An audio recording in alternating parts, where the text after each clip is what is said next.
Hello, Gentle Explainer here. Today I am going to gently explain a thriller crime movie called Promising Young Woman.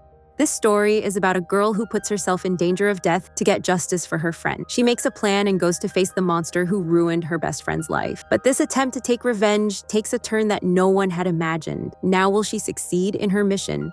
Or will she herself become the prey of that hunter? Let's see what happens next in this revenge story. The story begins by showing a nightclub where three friends named Paul, Rocky, and Jerry were talking a lot while drinking. Then their eyes fall on a girl sitting on the sofa there, whose name is Rosie. She had drunk so much that she was not able to control herself. Rocky and Paul start making fun comments on seeing her condition, but Jerry was a different kind of boy. He goes to Rosie and softly asks her, "Are you okay? Do you need any help?" Rosie says with great difficulty, I have lost my phone somewhere, so I am not able to book a taxi." Then Jerry assures her that if she wants, he will drop her home. Rosie thinks for a while and then agrees, because her condition was not very good. But then on the way, Jerry talks about taking her to his apartment and says that my house is nearby. Let's rest there for a while. Rosie agrees to go with him without thinking much. Then they reach home and start drinking. But now, Jerry's behavior starts changing slowly. He goes close to Rosie in the conversation and starts kissing her without her consent. But Rosie stops him and says that, "Please, I am not feeling good. I should probably sleep." After this, he makes Rosie lie down on the bed and starts kissing her lovingly and tries to get closer. Rosie repeatedly tells him not to do this, but he does not stop. But then Rosie suddenly gets up in anger and says, "Don't you understand that I have forbidden you?" Seeing this, Jerry gets scared because she was suddenly talking after coming to her senses. Then from here, the story shifts to Rosie's house the next day, where Rosie sits in her room and writes Jerry's name in a diary. There are many other names in that list who had tried to do something similar with Rosie. Rosie's real life was very lonely. At the age of 30,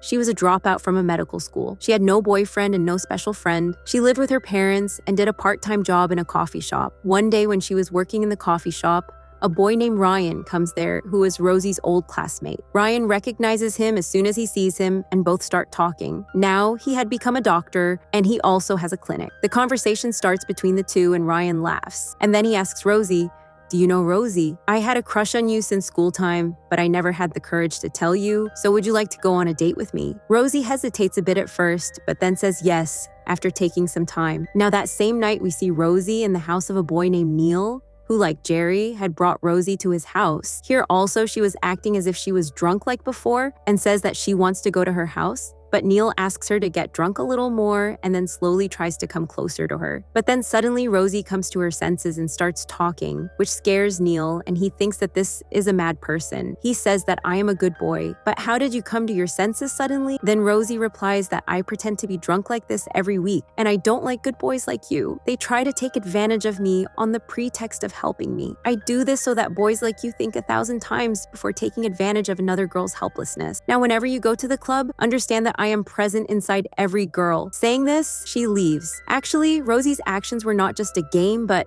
there was a deep reason behind it. And the main twist of the story lies in this, which we will know very soon. Now, after some days, she starts dating Ryan, and they start meeting off. One day, when they were talking in a coffee shop, Rosie comes to know that Ryan is still in contact with her schoolmates, and he tells that Tony, who is the most popular boy of their school, is going to get married to a model after a few days. But on hearing Tony's name, Rosie's face changes color and she goes into a deep shock. Now, here we come to know that Tony, in fact, he is the same boy because of whom Rosie and her childhood friend Nina had to drop out of medical school. One night, Nina got completely drunk and lost her senses at a party. Tony and his friends took advantage of this and took her to a room. Tony took advantage of her being drunk in front of everyone, and then the rest of the friends also took full advantage of it as a joke. But after this incident, Nina was completely shattered and she committed suicide. But the school management did not take any action against them to save the reputation of their school. Rosie was completely shattered by the death of her only friend and dropped out without completing her study. She feels very guilty for not being able to save her friend. That is why she goes to a nightclub every week and teaches such perverts a lesson. And now, after so much time, on hearing Tony's name, Rosie starts her research so that she can take revenge for what Tony did to Nina. After this, Rosie decides that she will take revenge for her friend. The purpose of this is not just to take revenge, but to make all those involved in this realize their mistake. So, first of all, she meets Maddie, who used to be Rosie and Nina's friend in school time. But Maddie's behavior was such that whatever happened with Nina was just an incident. Far from regretting, she blamed Nina. She says that night Nina was inviting boys herself in a drunken state, so if this happened, then what went wrong? Hearing this, Rosie's blood boiled, but instead of showing anger, she cleverly makes Maddie drink so much alcohol that she cannot even control herself. After this, Rosie talks to a boy there and gives him money and tells him that this girl take Nina to the hotel room. Maddie was no longer conscious, so Rosie wanted Maddie to feel the fear that Nina had suffered. After this, Rosie goes to Elizabeth, who was a senior staff member of their medical school. She was the one who suppressed the report of what happened with Nina in the name of saving the school's image. Rosie meets her and slowly starts talking. Then there comes a moment when Rosie looks into her eyes and says, "I have just left your daughter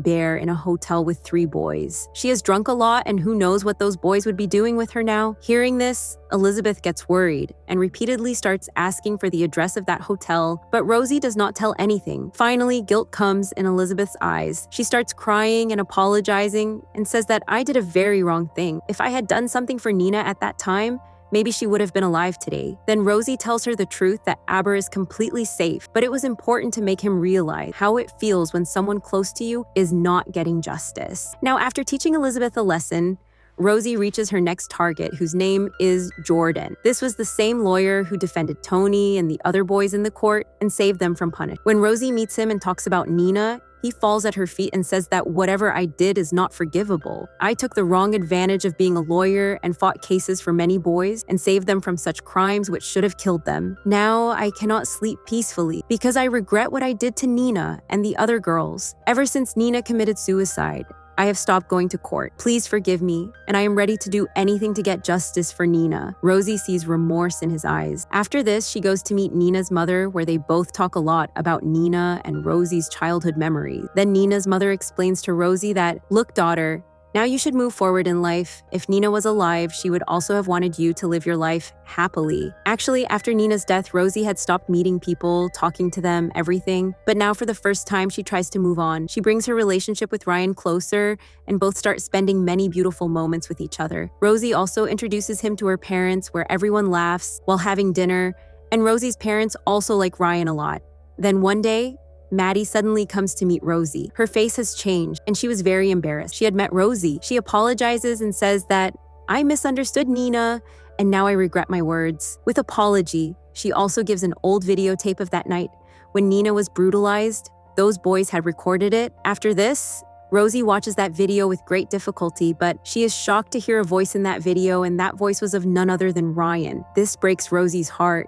The person whom she had fallen in love with and was going to spend her whole life with was also among those beasts. Now Rosie decides that she has to know the truth. She reaches Ryan's clinic and tries to get the truth out of him while talking. Then a moment comes when she directly puts the video in front of him and says that if you do not tell the truth, then I will make all this viral by sending it to all your friends and relatives and will spoil your reputation. Hearing this, Ryan gets scared and says that I did not do anything. The other boys did all this as a joke, and this used to happen often in school parties. But Nina committed suicide, which no one had any idea about. Please do not ruin my life by making all this viral. Hearing this, Rosie angrily says that whether you do something or not, but you stood with them, and this is the biggest crime. Now tell me where their bachelor party is going to happen. Then Ryan tells that their party is going to happen at a resort in the middle of the forest where all those boys are going to come. Now, Rosie's intention was clear. She reaches that place that very night to take revenge for Nina. This place was in the middle of the forest where she reaches the party as a fantasy nurse. All the boys become very happy on seeing her.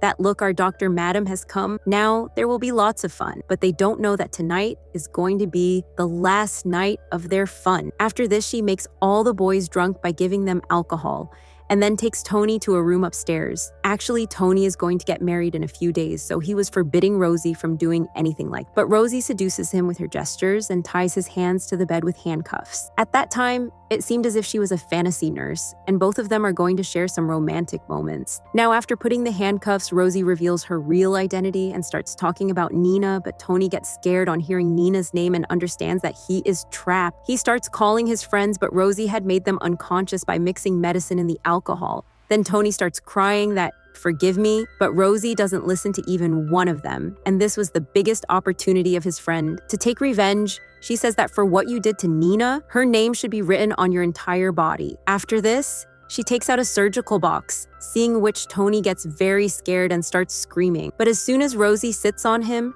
Tony frees one of his hands and starts forcing Rosie. Rosie tries to free herself, but in the meantime, Tony starts pressing her with a pillow. And due to suffocation, Rosie dies in a short time. Now here, the main character of the story died, which is a very shocking moment for us. But Rosie had already made a plan B, which we will come to know in the end. Now, Tony lies near Rosie's dead body the whole night because one of his hands was still locked. Then in the morning, his best friend Jackie comes in the room and starts joking that you made the nurse unconscious while treating her. But then he is shocked to see that Rosie is dead. While consoling Tony, he says that it is not his fault. Tony was very scared, and he felt that the police will catch him, but Jackie says that we will not tell anyone about this. Before anyone knows anything, we have to dispose of the body. After this, both of them together take Rosie's body to the middle of the forest and burn it so that no one knows this secret. But Rosie's parents file a missing report and the police start looking for her. Then a detective goes to question Ryan, but Ryan says that they had broken up a few days ago and now they are not in touch. Although he knew that Rosie had gone to that party, he does not say anything because he himself could get trapped. Now here comes a big twist in the story. Rosie already knew that she could lose her life in this revenge, so she had already sent a letter to the police. Nina's videotape and her location were sent to Jordan. In that letter,